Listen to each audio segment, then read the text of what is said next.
I think, looking back to that day in August of '66, I think it's hard for people nowadays to put themselves in that place. It's even hard for me to go back to that time because 50 years have transpired and so many things have changed over the years. But we were really just a naive, small community. Maybe Austin was 250,000 back then. The university maybe 30 or 40,000 student population. And for me, I was saying I was 21 years old when it happened. I was just a rookie police officer and can relate with that age group of the student population. So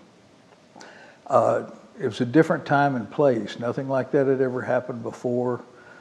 For me, it was hard to believe it was happening as I was off duty and went down there with Officer Harold Moe from our residences. And I remember driving down 35 and looking up at the tower and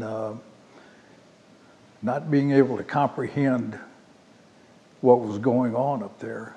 It was really not being able to believe it. And then you think, well, it's all going to be over. By the time I get there, you keep thinking it's going to be over, but it wasn't until we actually got together at the 7 officers, or 6 of us got together over at the security office and made our way to the tower, and then you know, the rest has been documented many, many times. But yeah, one of the things I remember the most after it was over was, of course, we were bringing bodies down at that point. Some we thought might be alive. Well, some of them were alive, but most of them were dead by that point.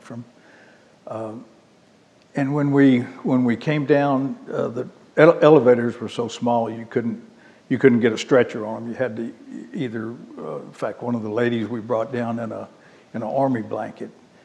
But when we walked out onto the campus there to go to the ambulances, there were thousands or hundreds or maybe thousands of students, but not a sound. It was totally quiet.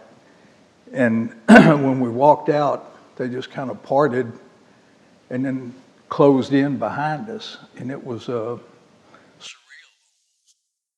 to have that many people and that quiet and nobody asking them to be quiet.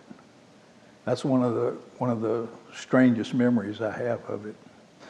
One of the things for me was being a rookie officer with little or no experience. I just really have a lot of love and respect for the men I went up there with. So.